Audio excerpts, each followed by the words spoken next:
Hey everyone, in this video I'll show you how to save TikTok videos to gallery without posting. Let's get started.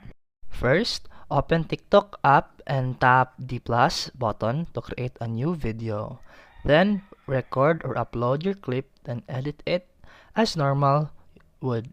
Add effects, text, or sounds if you like. Once you're done editing, tap next. On the posting screen, look for the who can watch this video option and select only me. Then scroll down and make sure the toggle save to device is turned on.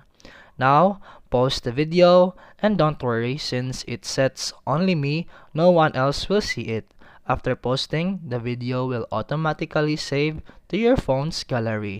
You can save it by tapping the draft option instead of posting. Just open draft later and save it to your device. And that's it for today's video. If you found this helpful, please like and subscribe for more videos. See you in the next one.